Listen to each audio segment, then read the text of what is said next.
Judges chapter 6, Home Christian Standard Bible.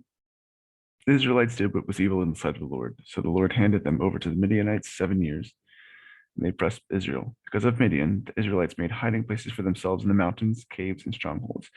Whenever the Israelites planted crops, the Midianites, Amalekites, and Canaanites came and attacked them. They encamped against them and destroyed the produce of the land, even as far as Gaza. They left nothing for Israel to eat, as well as no sheep, ox, or donkey. For the Midianites came with their cattle and their tents like a great swarm of locusts.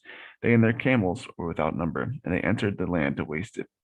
So Israel became poverty stricken because of Midian, and the Israelites cried out to the Lord.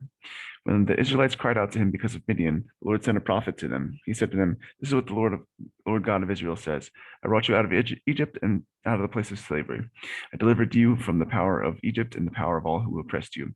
I drove them out before you and gave you their land. I said to you, I am Yahweh your God. Do not fear the gods of the Amorites whose land you live in, but you did not obey me." The angel of the Lord came, and he sat under the oak that was in Ophrah, which belonged to Joash the Abiezrite. His son Gideon was threshing wheat in the vine vat in order to hide it from the Midianites. And the angel of the Lord appeared to him and said, "The Lord is with you, mighty warrior." Gideon said to him, "Please, sir, if the Lord is with us, why has all this happened?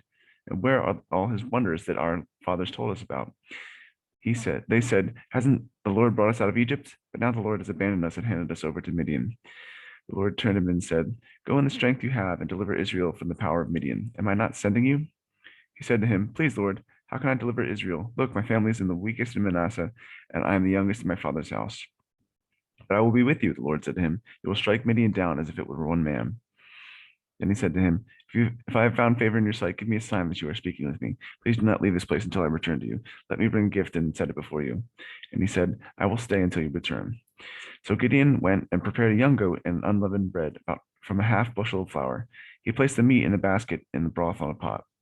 He brought them out and offered them to him under the oak. The angel of the Lord said to him, "Take the meat with the unleavened bread, put it on the stone, and pour the broth on it." And he did so.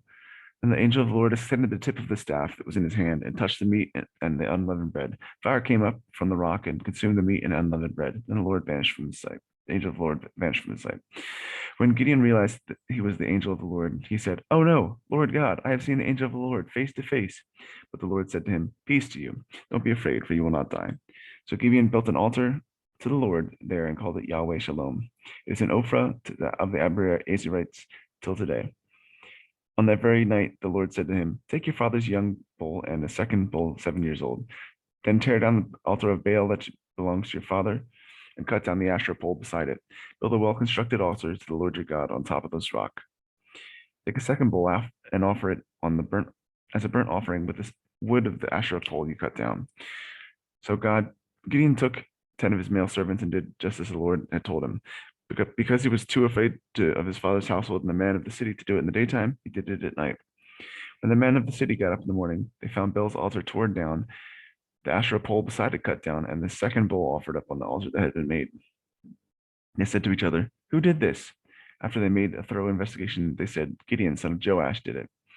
Then the men of the city said to Joash, "Bring out your son. He must die because he tore down Baal's altar and cut down the Asherah pole beside it." But Joash said to all who stood against him, "Will you plead Baal's curse for him? Would you save him? Whoever pleads his case will be put to death by morning. If he is a god, let him plead his own case because someone tore down his altar." That day, Gideon's father called him Jerubbaal, saying, "Let Baal plead his case with him because he tore his altar down." All the Midianites, Amalekites, and Canaanites gathered together, crossed over the Jordan, and camped at the valley of Jezreel.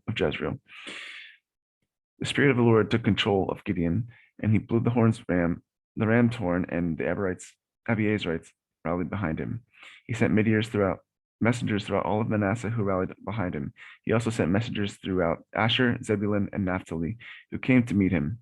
Then Gideon said to God, "If you will deliver Israel by my hand, as you said, I will put a fleece of wool here on the threshing floor.